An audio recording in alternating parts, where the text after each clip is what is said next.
It's time to take off your clothes, enjoy clothes-free living, and join us for Naked, Nudists, and Naturists. Welcome to Naked, Nudists, and Naturists, the show that celebrates clothes-free living for all. I'm your host, Frank Stone. And I'm your correspondent, Lisa Monroe, and I'll be reporting on all things within the naturist community. So it's time to get naked and join us. And enjoy clothes-free living on Naked, Nudists, and Naturists.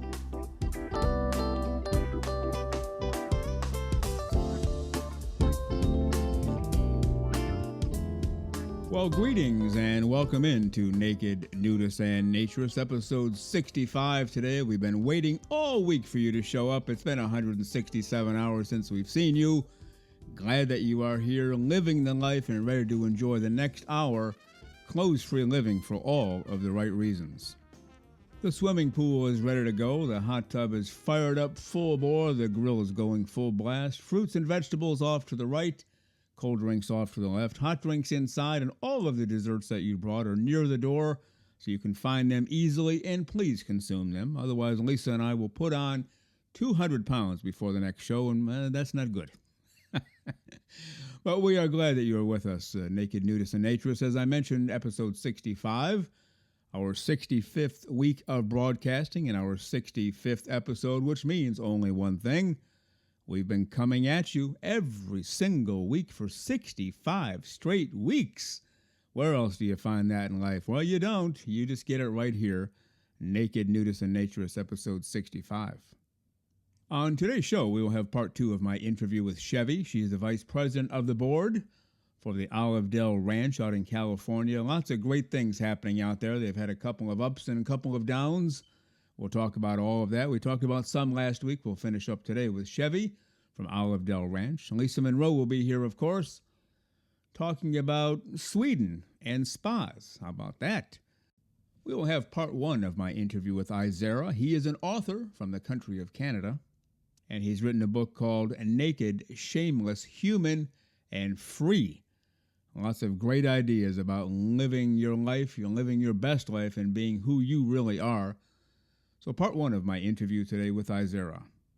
As a reminder, please visit our website early and often. That is nakednudistsandnaturists.com. Easy to find, and everything is there about our show and about our episodes and contact information.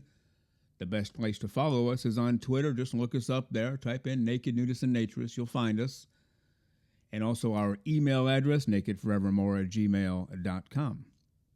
And believe me when I say it, we really enjoy hearing from you. You write in quite a bit, and we always respond. We used to respond within the hour, then within 6 hours, then within 12 hours, and by golly, in 24 hours, we have to have a response out. And now sometimes it's a couple of days, and we apologize for that. We are just inundated with email and direct messages here, which we appreciate. We are not complaining at all. We love those messages coming in. But if it takes us a couple of days to get back to you, don't get mad. Don't think that we don't care about you, because that would not be true. We just get a little behind because we get so many in here. But please feel free to write early and often, and we always write back. A few weeks ago, when I was talking to Lisa during the show, I mentioned we were putting full episodes on YouTube. We put a preview up every Wednesday morning, 5, 6, 7, 8 minutes, whatever it is, every single Wednesday morning, 6 o'clock a.m. Eastern Time on YouTube. But now we're putting entire episodes up there. We're releasing 1 per day, eventually 2 or 3 per day until we get caught up. Right now it's 65. By the time we get caught up, it'll be a higher number, but we're getting there. We just don't want to flood the market with all, in this case, 65 at once. That'd be a little silly. So 1 a day for a while, just like your vitamin, have 1 a day.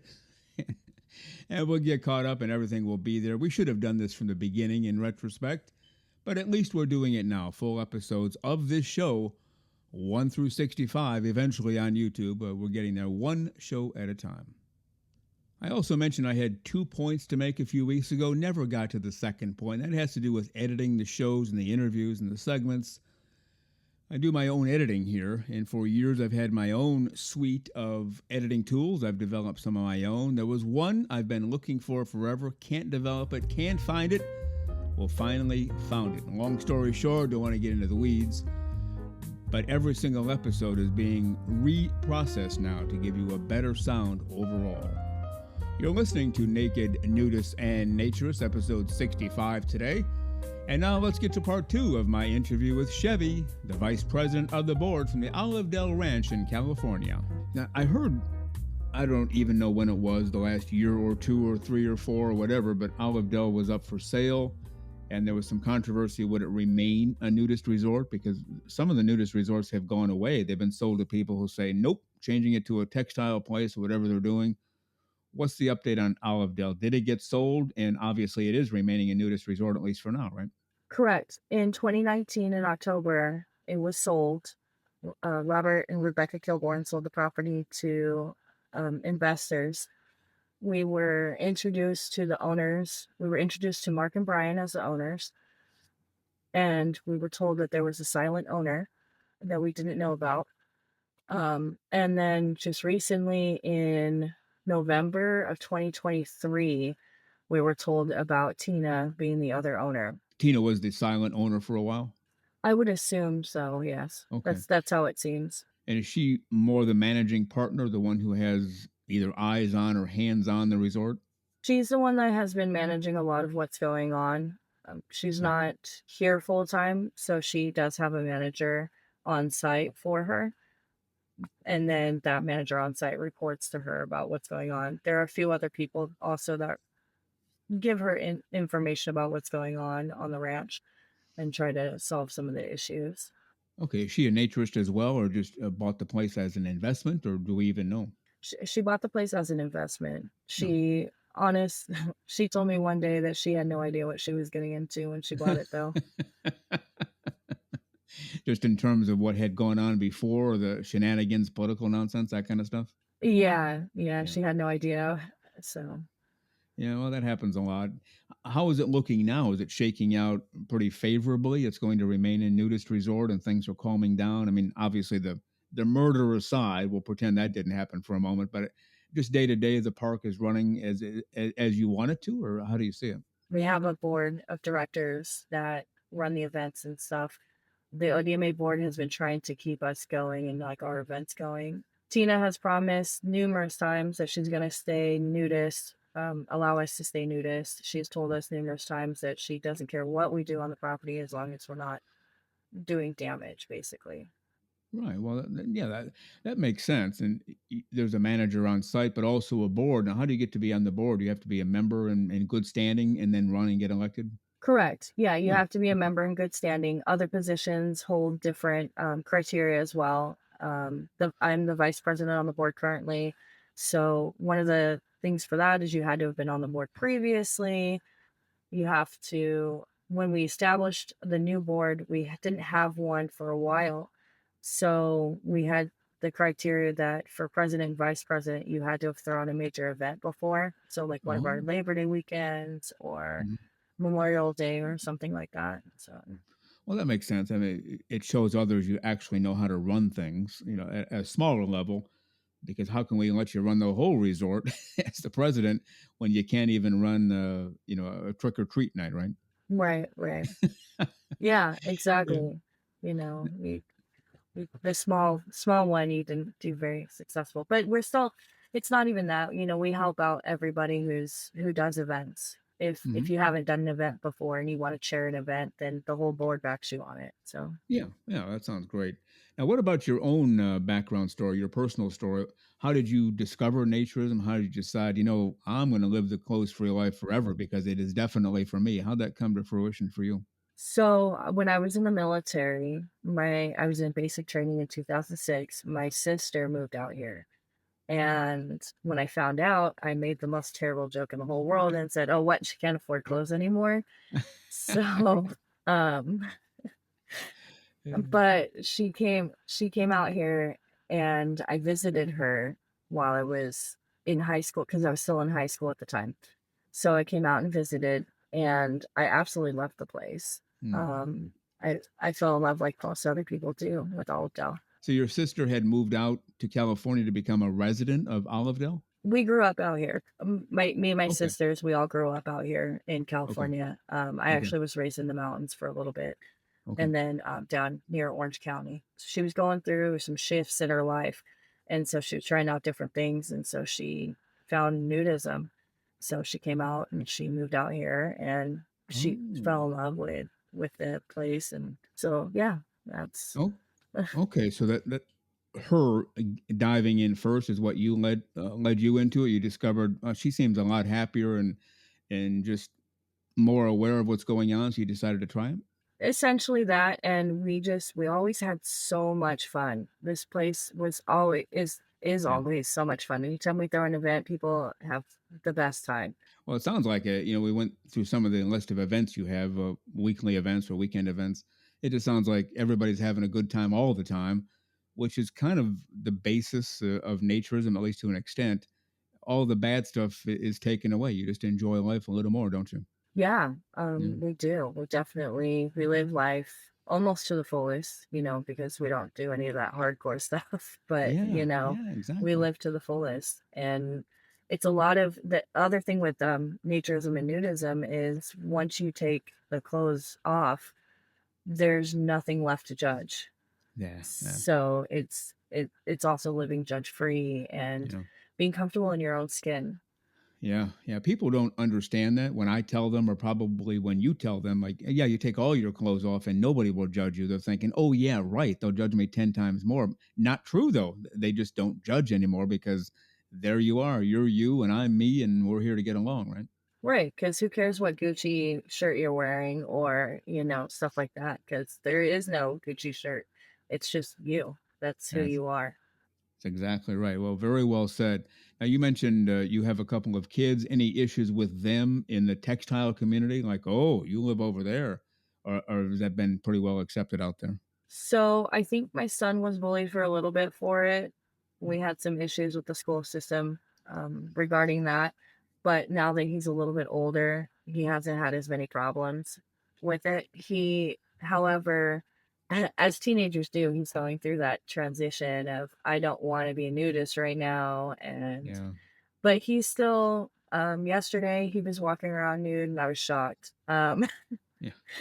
But he'll still go down to the pool. So our resort is weather permitted. It's not like full nude. It's weather permitted. So the rules are, if you're down on the patio area, and if you're in the pool, the jacuzzi and stuff like that, then you have to be fully nude. But at your site, it's clothing optional. Yeah, which makes sense because if it gets a little chilly and you're at your site, you can throw something on. And yeah, I guess sometimes it does get a little chilly at night, especially in the winter. Not cold like up in Canada, but enough that being naked, it's a little bit chilly, right? Yeah, Yeah. it definitely does get. I mean, we've gotten snow up here even, so. Oh, I didn't realize that. Okay, well Hmm. then probably ought to have clothes on at that point. You don't want to get sick. Right. Well, it's been great to have talked to you. I've been talking to Chevy from Olive Dell RV Ranch out in California.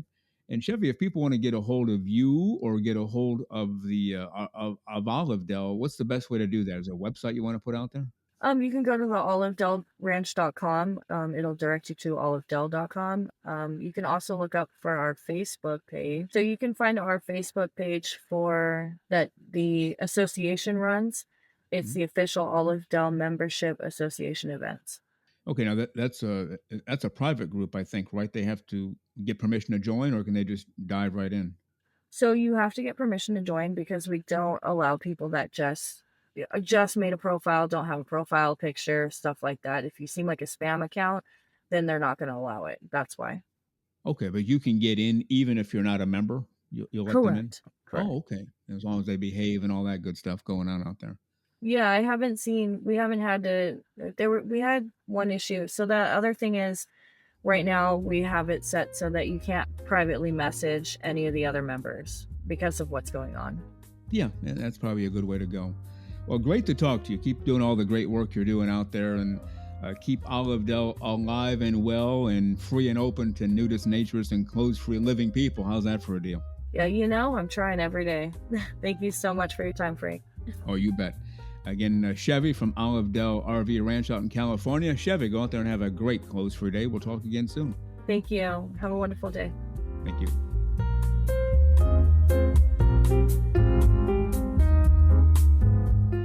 The terrific Chevy from the board of the Olive Dell Ranch out in California. You can find them easily enough, olivedell.com. Check them out. Send them a message how you enjoyed the interview, and certainly they could use your support at this time. So check her out. Chevy from Olive Dell Ranch. Well, you are listening to Naked Nudists and Naturists, episode 65 today. Hope you're having a great day. And we'd like to hear from you about how and when you listen to this show. We get a variety of responses around here. We're looking for more, just out of curiosity. We won't mention your name at all. Do you listen while you're driving? Do you listen while you're having breakfast in the morning, having dinner, clothes free, out in the pool deck or in the backyard? Where are you when you listen to this show, and what is your attire? Obviously, we prefer clothes free because that is what we do, but let us know. You can't always be clothes free when you listen to this show. If you're at work or in the store shopping for groceries, you have your headphones on. But let us know, where are you when you listen to this show, and what is your attire? How about that? Have you heard some music sneaking in? I certainly have. That can only mean one thing. It's time for the great, the terrific, the fully over the top, our naturism correspondent, Lisa Monroe.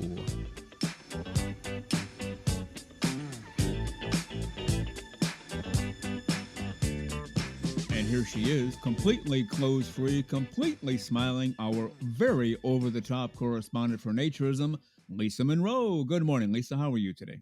Good morning, Frank. I'm doing terrific this morning, and I hope you are too. I'm doing really well. Have you had a terrific clothes-free week since the last time we saw each other? Absolutely, and I hope you did too. Actually made a little bit of a sunbathing expedition, and so it was kind of nice. Ah, very good. Now, I recently had contractors in my home, which meant I kept my clothes on. I never know what to do in those situations. Do you have any advice on that? You know, it's my home. I'm always clothes free in my home, yet I had contractors. We shouldn't just prance around nude in those situations, should we?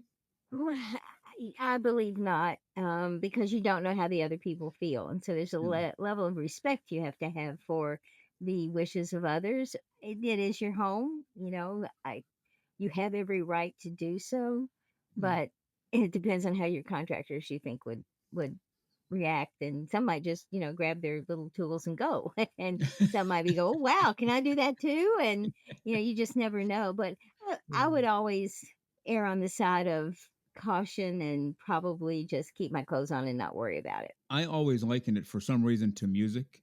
You Hmm. want to blast heavy metal music, and I use heavy metal because it's the loudest music out there, at least as far as I know. There's probably louder music I haven't heard about yet. If I had contractors over, would I blast heavy metal music or change the music? Would I blast classical music? Would I blast music to the point it hurts these guys' ears?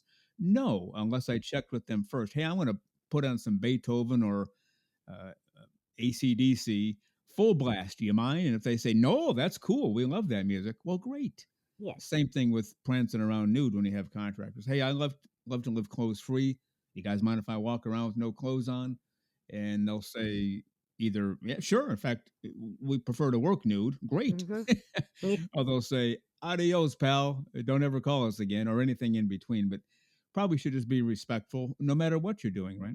I think so. I think if you're respectful, then they're going to respect you back. And if it's something that you feel or someone you feel you can ask, hey, this is what I like. I love to be clothes free. And if they say no, you go, okay, no problem, guys. Or if they say yes, then go for it. And but I think it needs to be a mutual thing for especially among strangers. I mean, if it was somebody you knew that was there doing something, it might be different. Someone who was aware. So now I would keep my clothes on, unfortunately. Yeah. Well, I did. I kept them on. But once they left the home, before they even got to their truck, those Yep, those clothes were off. I made up for lost time as quickly as possible. So I hear you. sort of clothes free, just not 100%. But now we're back to it. Back to Yeah, clothes free living for all the right reasons. So life is good. very Now much you so. brought in an article today. The article says nudism rise in Sweden. This is an anecdote. Art out of sauna baths. What in the sweet heaven does this mean? Take it from there. Well, I am a very, very, very small amount of Swedish blood in me, and so I'm going to identify with this. I love saunas. That might be from where the Swedish blood comes. Apparently, there are more Swedes are becoming naturists. There's a new kind of trend that happened, I think, basically because of the lockdown, the pandemic, and now people are becoming embracing going to saunas and being naked and just embracing it more than they did before. Did they explain why? Well, basically, during the pandemic, they had Europeans couldn't travel like we couldn't travel, Right. and so I think in this part of it was discussing Europeans in general and Swedes in particular. And so to go to different places to bathe nude, like Spain. Spain is, according to this article, the place to go in Europe if you want to experience naturism. It is the most receptive to naturism of all the European countries. I think it said something like 74% of Spaniards are not at all uncomfortable with naturism. They like it. So, and there's more nude beaches there, just Mhm. a real openness to naturism in Spain. So we're talking about the fact that if you lived in Sweden and you wanted to go to a Spanish beach because you wanted to be a naturist, you couldn't go because you couldn't travel. So they started to find other sources, and because it was cold part of the time, and a lot of the time in Sweden, people were going flocking to the saunas, and then suddenly everybody was naked in the saunas, and so it became a thing. And now it seems that that's kind of spreading into the general population, that people are becoming more open to naturism because of that. And it's just kind of a normalization of the body. You're going in the sauna for a reason. You want to get hot, you want to sweat, you want to feel that muscle relaxation and that mind relaxation that comes from saunas. So suddenly it had nothing to do with anything but enjoying your body and no sexual connotations whatsoever. So I think it's kind of really opened their minds a little bit, and their minds were already open to a point. Okay. Now they list him in the article as a Swedish artist, Hmm. and his work appeared at the a Bath season at Stockholm's Fringe Festival. Hmm. And this article appeared on September 1st of 2024, EuroWeeklyNews.com, if anybody wants to look it up. What kind of artist is he? He's a photographer, and he apparently is starting to. I only saw a couple of photos of his from saunas, but he's starting a series of photos of people in saunas. Now, apparently not they're not all nude. Some are wearing towels, but he he makes that connection between that very zen kind of thing being in that sauna, because you really just lose yourself in that environment and the feeling of naturism. He made a really interesting comment. He wants to make art out of sauna baths because he wants to normalize the body. Then, because we're fed manipulated images of bodies on social media, and this is a quote from this artist. He says, "I see this as an antidote to that. Here you can come and look exactly how you look. It's the opposite of social media where I'm expected to show my best side." And you think about it, if you show up on social media and your hair color's different, then 5,000 million people jump in and say, "Oh, you look awful." And so you talk about not positive body image when those kind of people engage. So I think that, if we could get to the point where we normalize the body, it would be different. Yeah. But I love that quote from him. There's a line in there. Sweden, sauna Hmm. is a common practice in Sweden, and like in many northern countries, has been the meeting place for both leisure and business meetings. Hmm. Now, part of what I did for a long time was negotiated. I was a negotiator, and never did it in the nude though. Always, in a suit, tie, looking the part, playing the role, as they say. I wonder how much more quickly we could have gotten deals struck had we been in nude in a Swedish bath. I'm guessing, okay, 5 minutes, no problem, we're done. Great. What do you think? I think absolutely. I do believe that there are a lot of people who in this country who do go to saunas, but it's not a naked situation. It's wear a towel, go in, you play golf, you've done whatever, and so a Right. lot of business is done in that respect. But strip down the CEOs to nudity, and I think we'd see a lot less of the chaos and idiocy that we see in this world. But another thing that he said here, and this is going into that, is that as these people went into areas and started going to the saunas and all that, they more and more people discovered it was nice to be naked. It's Mm, undramatic. That's We true. could use some undramatic in this world right now. So, Oh, less drama would be great, wouldn't it? hmm absolutely.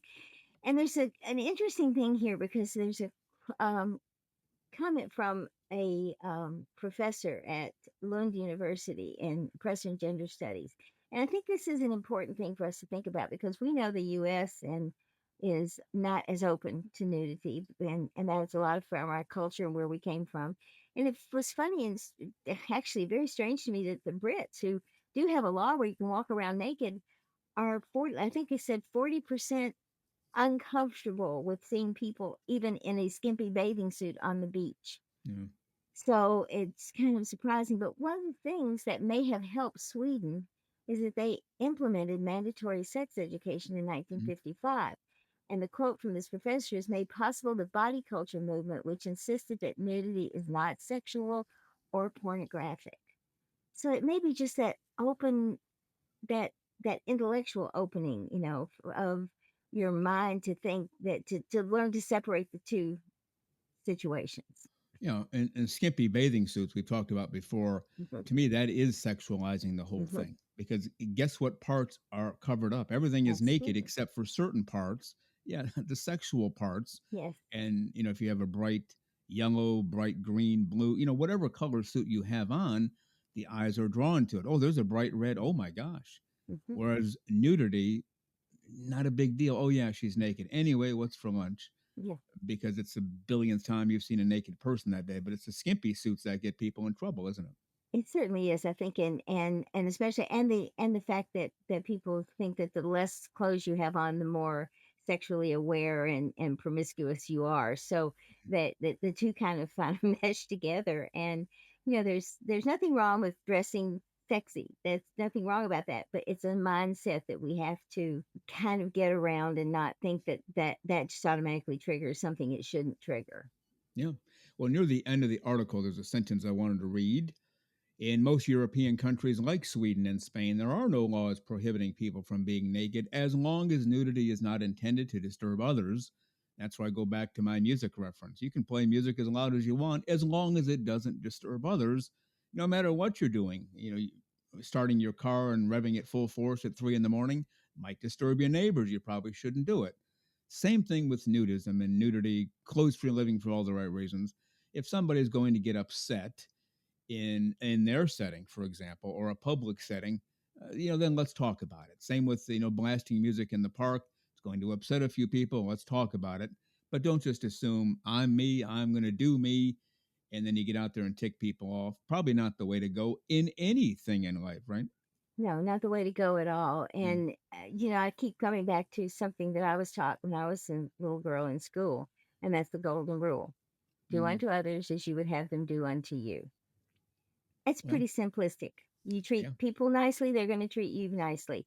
Maybe some won't, but at least you tried. But, there has to be some level of respect between humans, and naturism, nudism, all of this has to have a level of respect involved.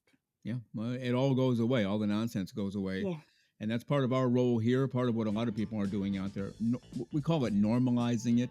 Mhm. Because it is normal. So we're not really normalizing it. We're just telling people it is normal. We're not taking it from abnormal to normal. It already is normal. And once we get everybody in the world to understand that, I think we'll be a better place. Do you agree? Very definitely agree. So All we right. have become professors Lisa and Frank, right? That's great. Educating the world on normalcy. No, That's I great. might not be the best one to do that, but anyway. Yeah, yeah, we're doing our best. Lisa Monroe, with that, we do have to head for the hills to get to the interview, but do your best to have a terrific closed-free week this week. I'll do the same now that the contractors are gone, and we'll see you next time. All righty, you too. Thanks, Frank. Bye. All right. Thank you. Bye.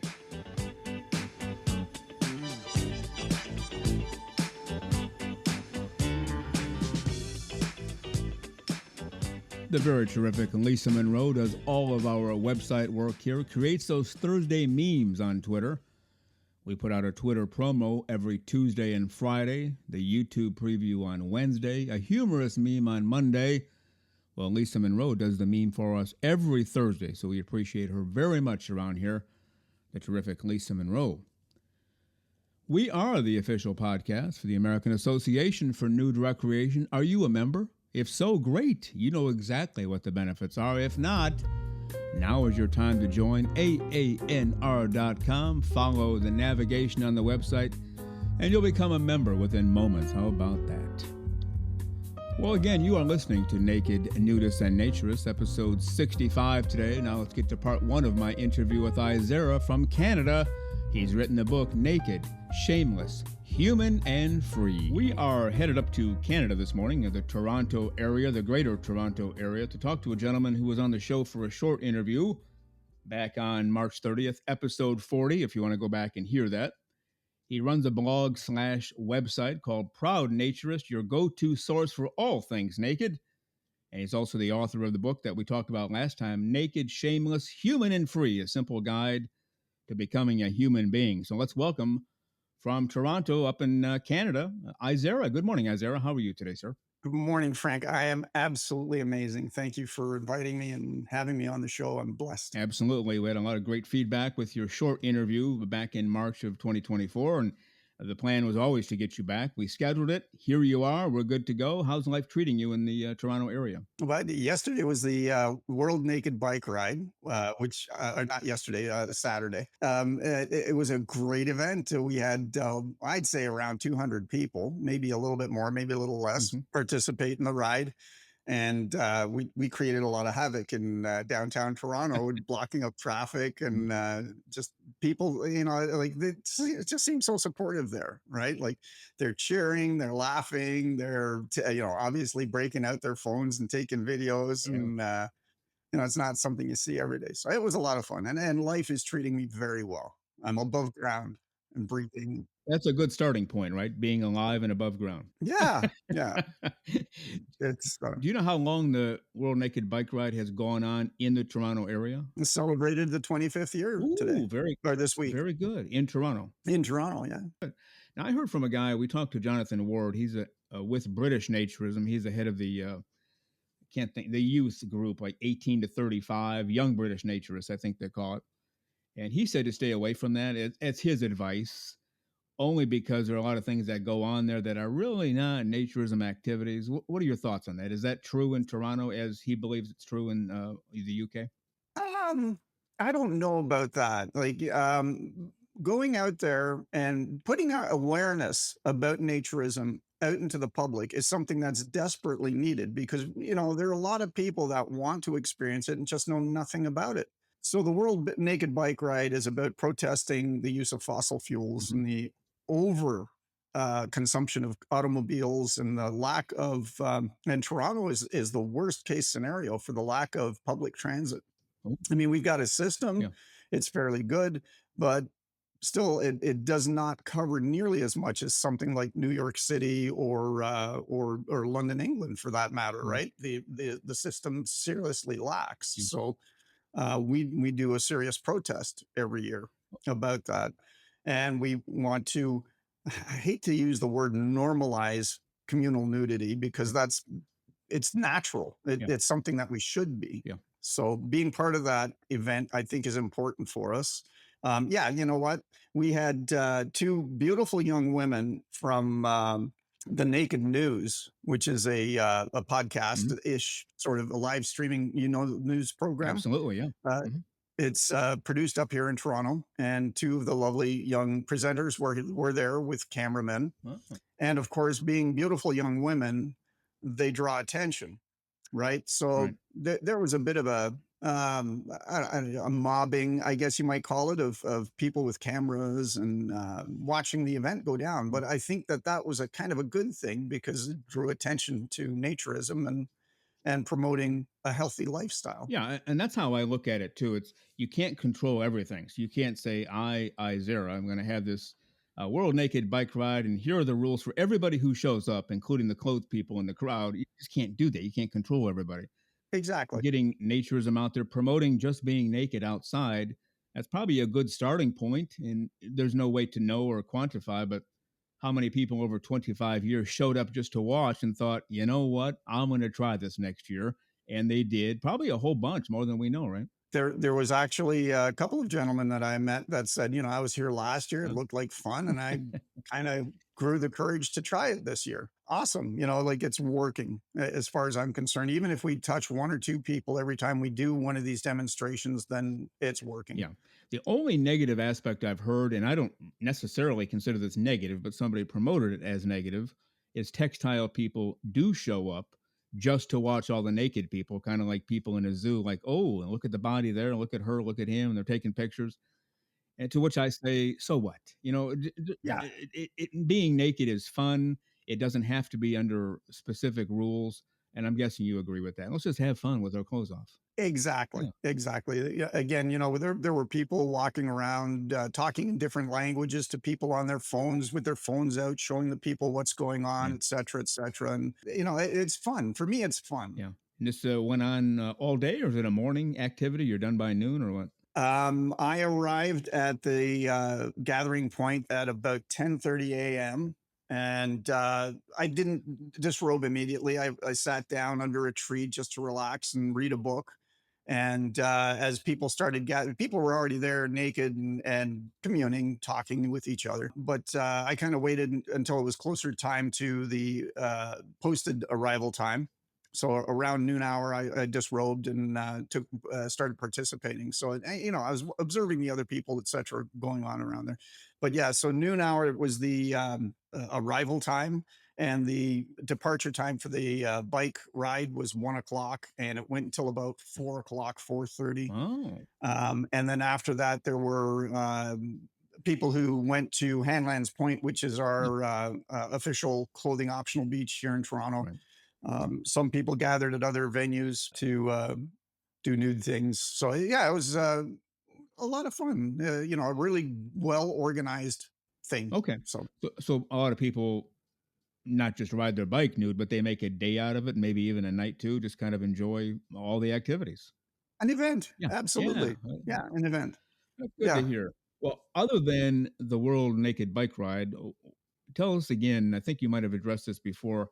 Nudism, naturism, being nude outside in public in Canada is not allowed. Is that correct? Although women can be topless, as I understand. What do you know? Yeah. So in many provinces, and Ontario is one of them, women can go topless if they prefer. Okay. So that was an equal Yeah. rights kind of thing that was going on there.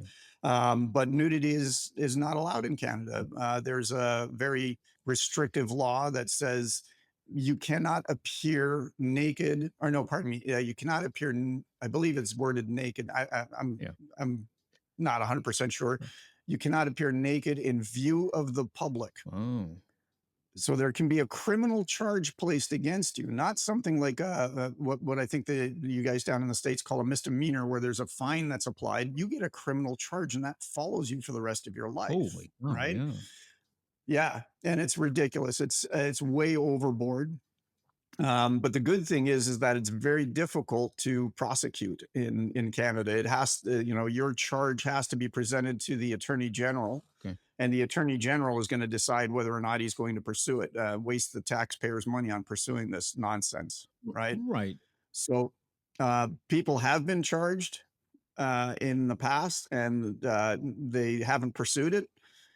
There's one gentleman who won his case recently. Okay. So, or actually, the case wasn't won, but it was dropped Okay. because it was just ridiculous what was going on. Yeah. So, kind of like I said in the last program, if I walk through my living room naked, Yeah. and somebody outside sees me through my living room window, snaps a picture and goes to the police, they could charge me. Wow. Yeah, But yeah. the person snapping a picture of you in your private home, no harm, no foul, they get off scot free. Well, no, I could reverse the charges Oh, and say he's a peeping yeah, Tom. Why sure. is he looking in my There you window? go. Right? Yeah. Yeah. Okay. But it turns into a shit show. Yeah. Right. So Quickly. Yeah. yeah. Well, there's a big difference between walking naked down the busiest street. Is it Yonge Street or Yonge Street? However you say that. Yep. Young Street is right. Yep. Or walking into a church on a Sunday morning. Hey, everybody, I'm naked and whatever else. Big difference between Yeah. those two acts, as opposed to planting a couple of flowers in your backyard and one neighbor happens to see you by accident. But basically, the charge is the same. Yeah. Wow. Pretty much. Okay. Yeah, walking down Yonge Street is not a good idea. Right. Being in a protest, we're allowed to be naked for creating art and for protests. So that's why we get away with it in the World Naked Bike Ride, Yeah. because we're amassing as a group. Yeah. Well, in that case, let's just call everything a protest. No matter what we do, we're protesting something today, right? Yep, area sign, naturalize nudity. Naturalize. That sounds weird. Yeah, no, naturalizing naturism. I don't even know where Yeah. that came from, but all right. Well, good information. Now, let's start with your blog here because I want to spend more time on your book in just a few moments. Proud Naturist. It's proudnaturist.com. People can check it out. Your go-to source for all things naked. What is all this all about? What do you have on there? It's pretty much. I'm writing an article for the blog right now. It's what I'm concerned about at the time, with the things that I think about and how I think that we can improve life for everybody on the Mhm. planet. So I put ideas out there, and again, they're my observations, they're my opinions, right? Yeah. And I try to write in such a manner that a lot of people can accept what I'm saying, or they can offer me objections if they like, or arguments against what I'm saying. Right. But very rarely do I hear anybody saying you're off the wall, Steve. You're not on beam or anything like that. I get very little feedback from that website, quite frankly. So, and yet people are joining every day. Yeah, and you have part of your website there is a blog. You have blog entries. I don't remember how many, but you have enough, decent amount of content, right? Yeah. I'd like to produce more content, but I really try to watch how I word things, and I really try to really, think about things before I write them down, Hmm. right? Yeah. Because the last thing I want to do is be offensive, and the last thing I want to do is incite hatred, or promote violence towards me or something like that in somebody else's Oh, mind, sure. right? Yeah. So they're carefully worded blogs. It's not just, oh, this kind of shit happened today and that's like garbage, Yeah. right? Yeah. Like a lot of blogs are out there, Yeah. I right? had a hamburger and I had ketchup on it. Here's a photo. Well, that's great. And nobody cares. Yeah. Yeah, exactly. So again, I'm Uh, trying to put out ideas that might help people open their minds to being more natural yeah. and looking after Mother Earth, and experiencing life the way that human beings, in my opinion, are supposed to experience Yeah. life. There you go. Well, on this website, proudnaturist.com, you have an about page, about you or about what you're doing. And what is it that fuels you? For me, it's nudism or naturism. I love writing about my daily life and what interests me and sharing my thoughts with readers. The site's an open and honest platform for making the best of what comes my way. And I think you've done a very good job of that. Now, No, thank yeah, you. you bet. Now, I want to go back to the beginning of all of this. I read somewhere, it might have been in your blog, in fact, that even as a kid, you were looking for every blasted excuse to get your clothes off. How did that come to be? Just a kind of a natural reaction to life, or what? If my mom was alive today, she'd regale you with a story about me being a toddler, 2 or 3 years old. And Yeah. we had this house that had a fenced in yard, like front and back. It was all connected. And we were outside. My mom was reading a book, and we were sitting on a blanket. I was probably playing with some toys or something along those lines. And Mhm. mom says she's going to go into the house and get a coffee. And the kitchen window looked down to the backyard. She could keep tabs on me. Mhm. Well, she grabbed her cup of coffee. She came back out, and there I was, gone. And she went around to the front yard to see if I had maybe wandered up there. Yeah. And she noticed my what was an article of clothing of some sort out in the street outside the fence. And she Yeah. says, "Oh, well, I just Uh, have to follow the clothes. I'll find him." yeah. And sure enough, she found me at the neighbor's, apparently a prize winning rose bush, urinating on it. So, Oh, no. yeah. So, yeah, I have never liked wearing clothes.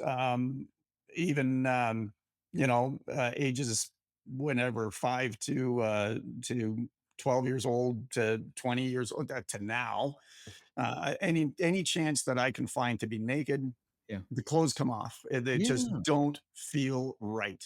You know. A lot of people don't understand until they try it. It's not just getting the clothes off.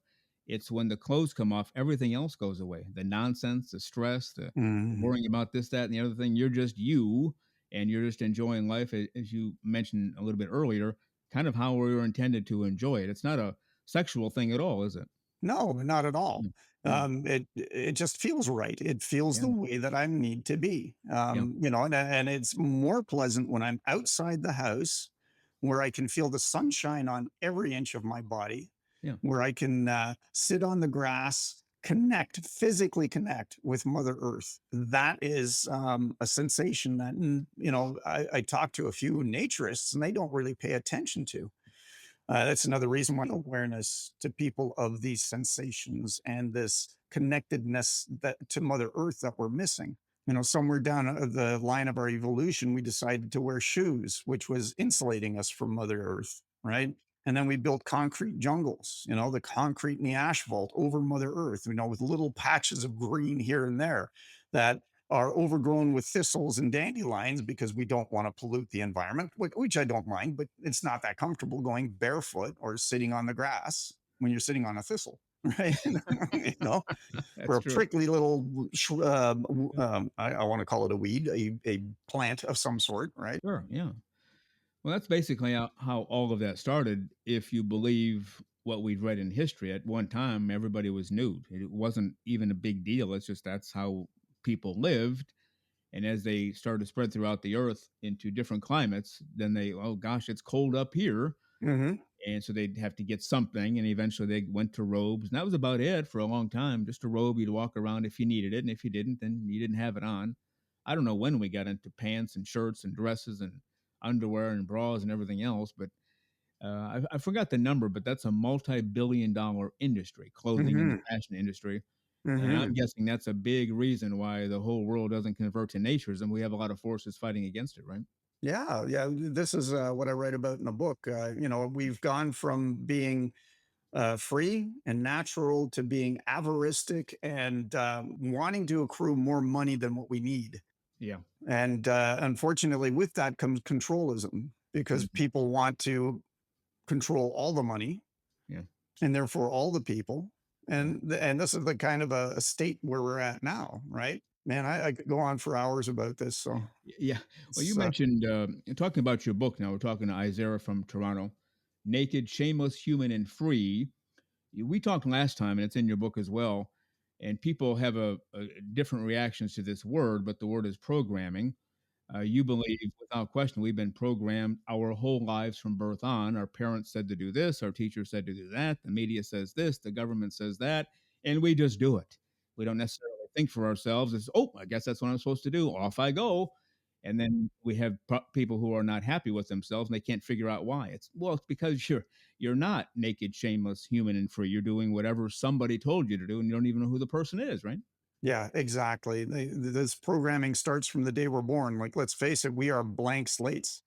We don't Right. have hate in us. We don't have any kind of malicious ideas. We don't know how to behave. We have to learn how to behave, what appropriate behavior is, what inappropriate behavior is, and all of that gets ingrained in us. We get ideas that certain behavior is sinful or it's bad behavior, and there's no reasoning behind it. It's just this is the way it is. My parents were great for saying that. You're living in my house. You're going to do what I tell you to do. Yeah. Right. But when I started becoming a rebellious teen, that's when I just kind of said, enough's enough. Right. I want to be my person. I want to be who I am, Yeah. not what my parents want me to be. And this is where most of us have a lot of difficulties. We fear criticism. I grew up in a house of criticism and ridicule, right? And that was my parents' way of keeping me on the straight and narrow. But because of that, I then had a lack of self confidence. Yeah. I was ashamed of well, I shouldn't say ashamed of my body. I was afraid of what other people thought about my body. Hmm. So I have a penis, and it's an average penis. It's just a penis. It's as innocent as the nose on my face, and yet I was worried about getting naked in the change room because the other bigger, stronger boys might bully me about the size of my penis.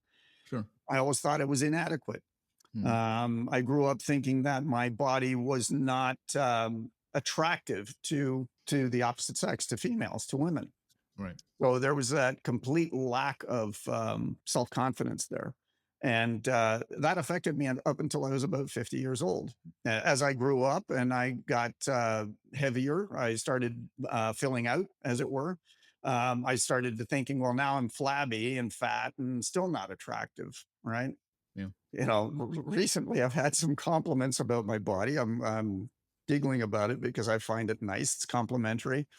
And it's not just women passing me those compliments. So there's got to be some truth to that, right? Yeah, I was going to say, I mean, I'm looking at you right now and I've seen you before. From my standpoint, societal view, you're in reasonably pretty good shape physically. I don't know, internal, if you have 50,000 things going on with your internal organs, but outwardly, you're in pretty good shape. So you've done something about it. Well, it's not like I go to the gym and work out. Right. I just have a positive mental attitude. I told you this in the last show, Frank. And in 2013, I was suicidal. I Yeah. was Yeah. probably pushing 220, 225 pounds. I was not a healthy individual. And all of a sudden, Bob Proctor comes into my awareness and into my life because I started studying with him. I paid for programs that he produced. I started to understand and become aware of who I am. Started to understand things like the three planes of existence that were on the spiritual, intellectual, and physical planes, and trying to find balance in that. So prior to my awareness or my awakening, I was only a physical being. I was this physical thing walking the planet. I had Yeah. no idea about my spiritual side, and I certainly did not know about my six mental faculties that I needed to develop, and that's kind of laid out in my book. So that's taken me to a positive mental attitude, and just having a change in attitude got me to watch what I was eating, Yeah. got me to watch what activities I was doing on a daily basis, got me to realize that my body needed to exercise. I needed to go for walks around the block 3 times a day. Recently, a woman came into my awareness, Dr. Wendy Suzuki, who's a neurologist. I believe she's a neurologist. In any case, she studies the way the brain works. And she has this correlation between physical activity and dementia. So supposedly, if you get out of your house and walk 3 times a week Yeah. for 30 minutes, that will produce a 33% reduction in the or the possibility of contracting dementia later in Wow. life. Yeah. So exercise is so important for us. And you take a look at the way our cultures have gone. We've gone from walking everywhere that we go, getting into a dead out sprint for 1 minute because we're getting chased by a saber tooth whatchamacallit, and lifting something heavy once in a while, Yeah. to sitting behind a desk, pushing around a mouse, getting in a car, driving home, driving to the corner store, driving for groceries, driving to take the kids to soccer, driving the kids to go hockey. We drive everywhere. We Yeah. rarely walk anywhere anymore. I got back into cycling. I cycle 3 times a week to and from work, just trying to do something good for this machine that I reside in, this Yeah. body that I have, keeping it healthy so that I can hopefully live for 120 years and do some good for this world, and atone for wasting my life up until I was 50. Yeah, no, no, I understand. And you mentioned we drive everywhere. The thing that's always gotten me, and even these days, I'll see it and I'll just think consciously about it, like you have to be kidding. Is we drive up to fast food restaurants to get junk, total junk for our body. We Mhm. drive up to a drive-through window. We don't even get out of the car to Mhm. walk in to get the bad stuff. Now we just have the convenience. Hey, I'm lazy as can be. Give me 50 of these and 20 of those, and I'll Mhm. put more weight on and I'll keep driving along. And that just seems like the most ridiculous thing ever. But in this world of convenience, I guess people asked for it and the Yeah. stores provided it, right? Convenience and instant gratification, right? Oh, there it is. Yeah, I say that I pedal my bike. I do exercise on my bike. I see, you look around now, these e-bikes are everywhere. Yeah. So they're people who are thinking they're doing something good for themselves by getting on these bikes and riding. Well, no, you're not exercising jack, No, man. just like driving your car, except more base mode of operation. Yeah.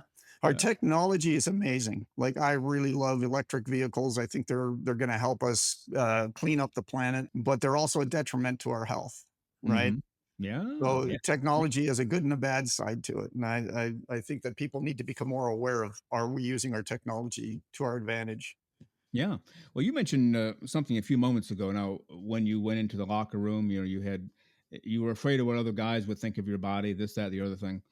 It's been my experience, and not enough is put out there about this, and maybe I'm wrong. I want to get your thought.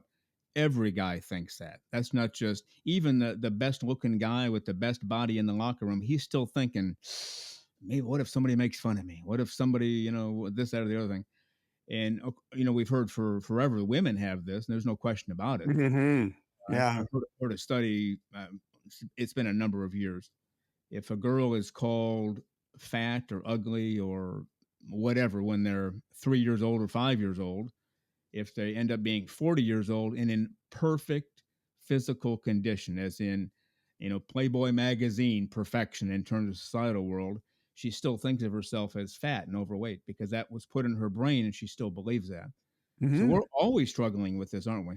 Yeah. And this is where the chapter on reprogramming comes in. What rules work for you? What rules don't work for you? Like, review that.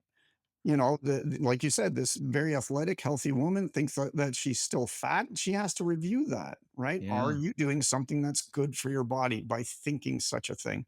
What kind of nonsense did you get programmed with as a kid? I kind of picture a father picking up his child and going, "Oh, look, there's my pudgy little boy or girl. And now you're so cute. You're so pudgy and pinching your cheeks and what have you, right? Making you giggle and what have you." But some people will say, well, you can't comprehend those words at that age. And I'm telling you, it doesn't matter. Those words get ingrained in your subconscious mind.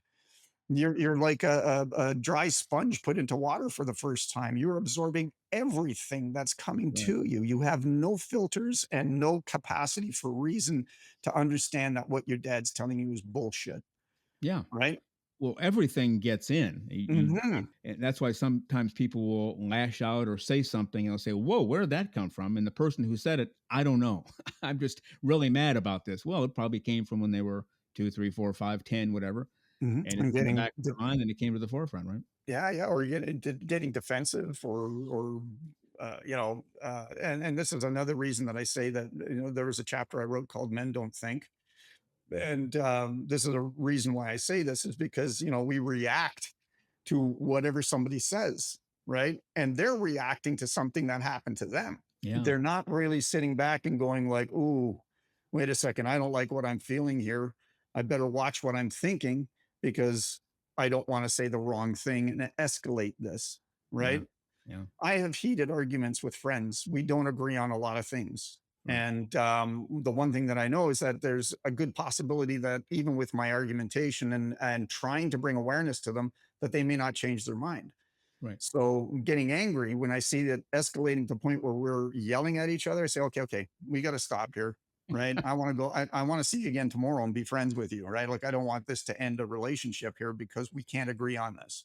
Right. So why don't we separate? We'll go our separate ways and think about it. And then if we want to talk about it again, we will. Not a bad way to go. And I saw a celebrity recently. I can't remember who it was. I think it's a famous actor. I just can't remember who it was right now. But he recently turned 50, or he's in his 50s. And he said, "I just want peace and tranquility in my life. I will no longer argue with anybody over anything." He said, "If somebody comes up to me and says, 1 + 1 = 5, I'll say, 'Oh, really? That's nice. Have a great day.' And I'll just go get something to drink and enjoy the rest of my day." Now, that's the polar opposite of people jumping in as we do in today's society. Today's society argues over every little point. Hmm. If Hmm. you say, "I like politician A," you're going to have somebody going for your throat who likes politician B in reverse. Well, Hmm. this guy might have the better way to go. "Oh, 1 + 1 = 5 sounds good to me." Yeah. Yeah. Because arguing ultimately doesn't do a whole lot of good, does it? No, it doesn't. I put my ideas out there for the purpose of bringing awareness to people and trying to see if we can meet on some mutual ground Yeah. in my way of thinking, right? And maybe open their mind to saying, maybe I'm not thinking about this. But that takes an open mind. You have to be able Yeah. to say, my perspective on this needs to change because I've heard something new. I've gotten new information.